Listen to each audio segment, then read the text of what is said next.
So then we get a little bit older, 15, 16, 18 months old.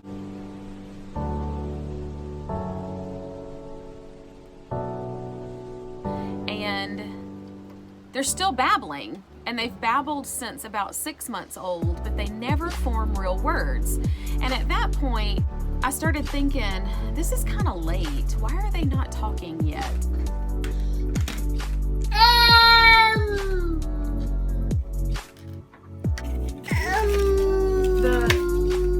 What their dreams meant, because they both dreamed all the same night. And then, like 2 years later, they had a dream about there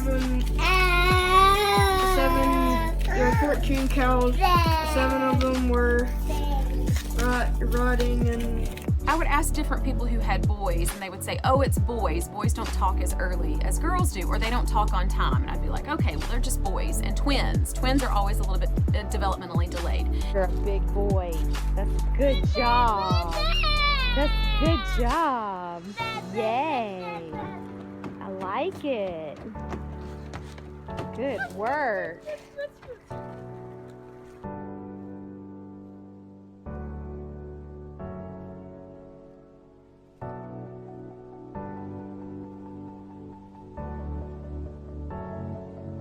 Come on, Will. Come on. Can you slide down the slide? Come on.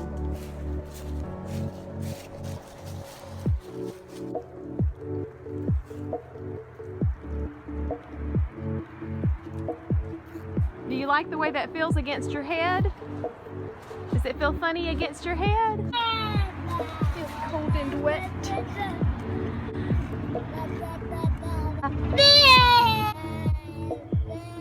Baby. And I cannot tell you, if I had $1 for every time someone said, but they have their own language and they talk to each other, right? I would probably be a millionaire. That rumor is so well known, people automatically assume that even though they can't talk, they talk to each other. Well, that was another big red flag, is that they never talked to each other. In fact, they were parallel to each other. They were always side by side, but never acknowledging each other.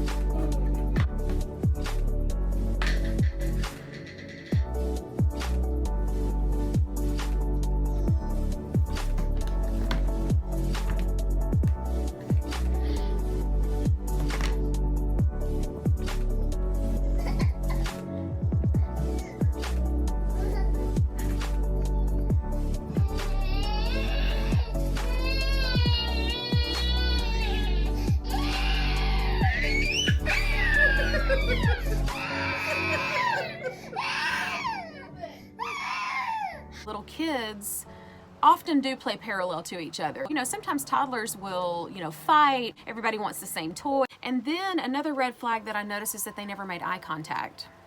They made eye contact really well about the first 9 months of their lives. Mom.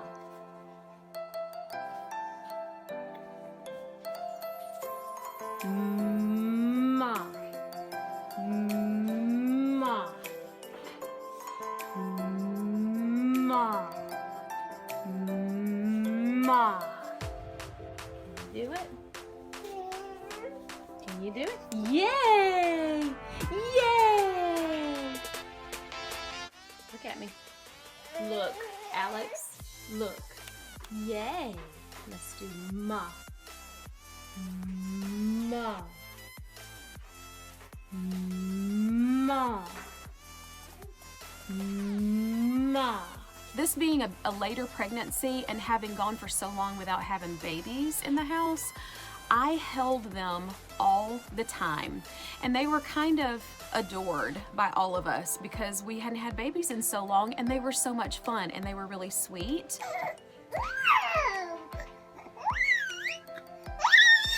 They're already fighting over the passy.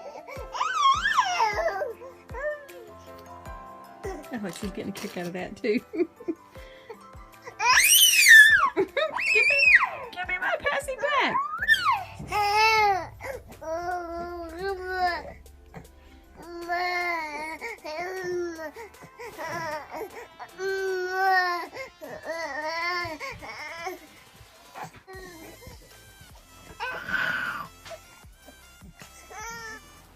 just loved holding them because they were my kids, and it was kind of like, I know I'm not going to have any more, and it'll be a long time probably before I have grandchildren. I'm going to enjoy every single minute. There was always somebody holding one of those babies.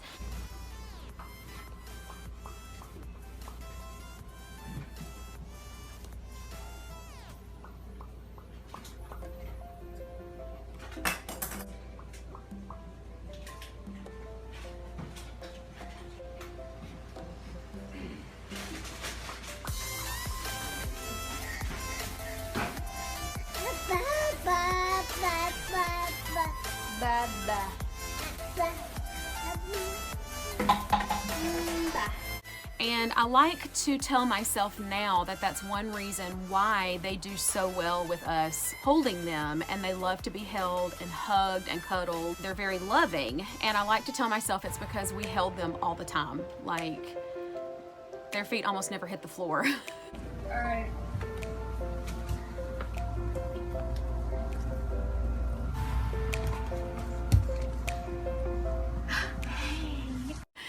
Anyway, in the meantime, some life events were happening.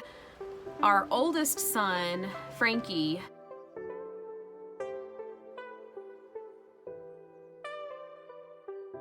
we know now that he has a very rare muscle disease that less than 2,000 people in the world have, and it's a glycogen storage disease where he stores glycogen, but he lacks the enzyme to access glycogen for energy. That manifests itself in a condition called rhabdomyolysis.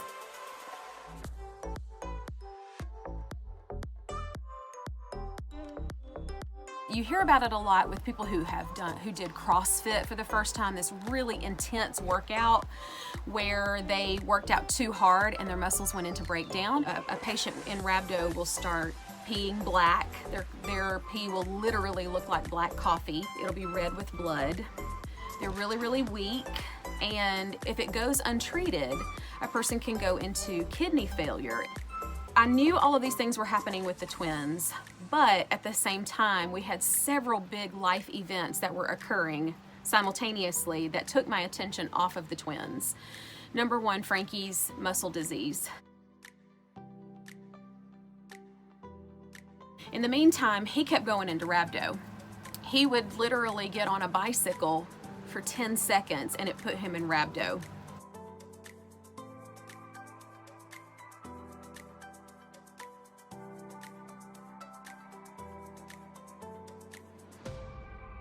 Well, it took several events of rhabdo for us to understand that it was a glycogen storage disease. We were on that journey, and then my husband had back surgery. When he was a teenager, he had scoliosis and had rods inserted. So he has titanium rods on his spine. He's been able to lead a normal life, except that he has a bacteria growing on those rods. He needed to have a pretty big back surgery to clean out the spot where the bacteria is growing and then get on several months worth of IV antibiotics to help kill the infection.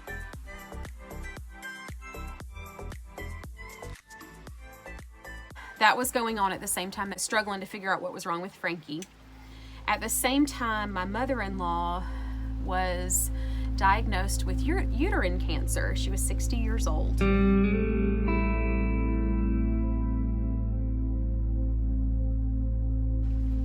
And she's a rock for us. We love Kathy.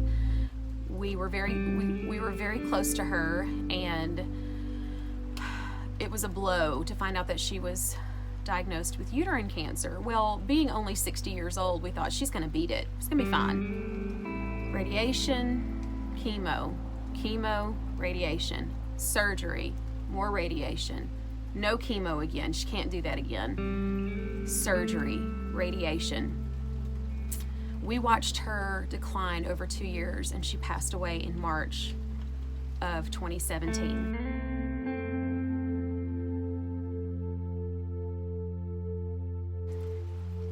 So that was going on. And then 2 months later, we lost my mother.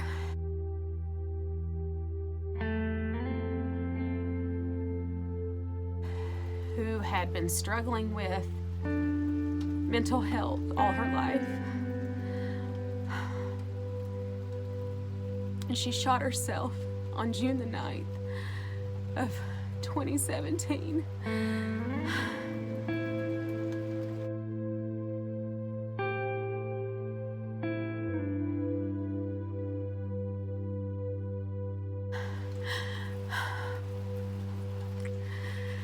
All of that.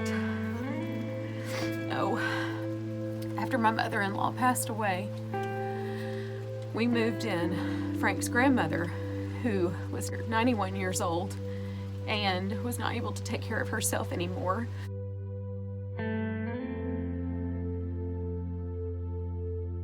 And we moved to a much bigger house, and we had hoped that Kathy would live long enough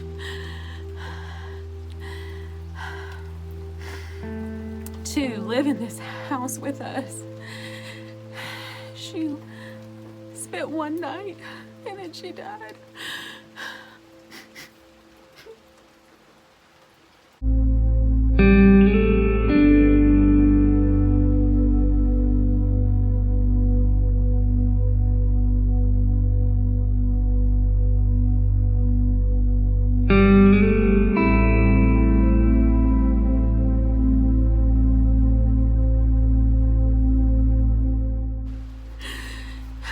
Y'all see why it has taken me so long to talk about this part of it, because it's not just about the twins, it's about all of life, and it's a really hard story to tell.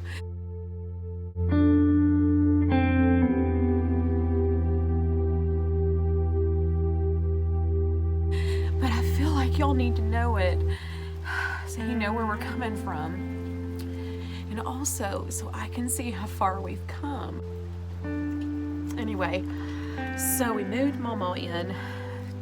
So several large life events that were all taking place at the same time that I knew something was wrong with the twins. So randomly I would look at the twins and think, they're not doing that, or they're doing that. There are several other things that they were doing or not doing.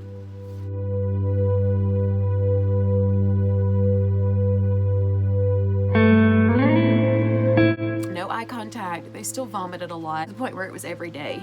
They didn't sleep well. They would be up at like, midnight and be up until 3 a.m. the next morning. Just awake. They couldn't sleep, and I didn't know what to do with them, and I thought, shouldn't we be past this by now? We're not newborns anymore. They need to start sleeping.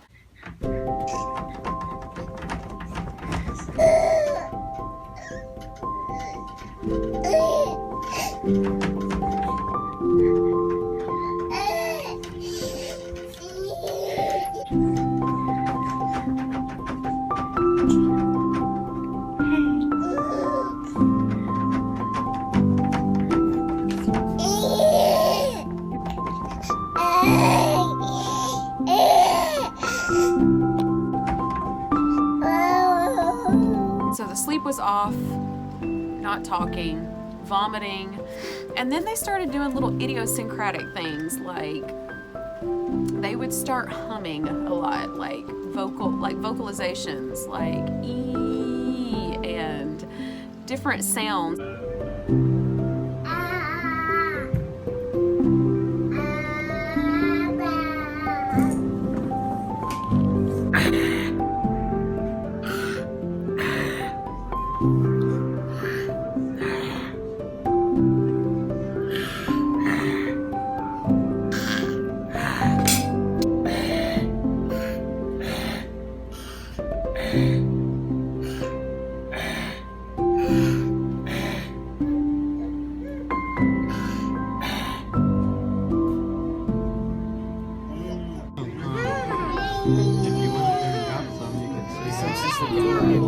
Tell me again.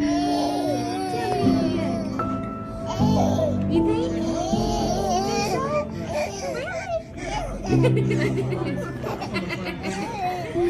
Really? Is that how it is? Is that how it is? What's brother doing? But nothing ever turned into words, to the point where if there was ever a time when I thought they were gonna start saying words, they started regressing from that. And I realized they're not talking and they're not gonna talk. Car. Car. Car. Car. Car.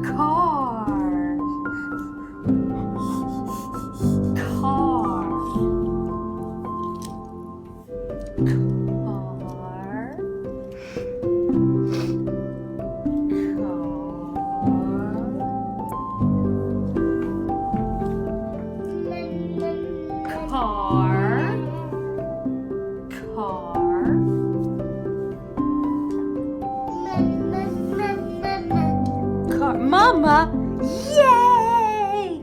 Mama, yay! Well, it got to the point where we went to the 2-year checkup with the pediatrician, and we filled out that questionnaire where it says, is your child doing this? Is your child doing that? You know, is your child stacking blocks? And is your child pretending? Or when you point to something, does your child follow your hand or your pointed finger and look at whatever you're pointing at? And out of all of those questions for the 2-year-old survey, they were both doing nothing on that list.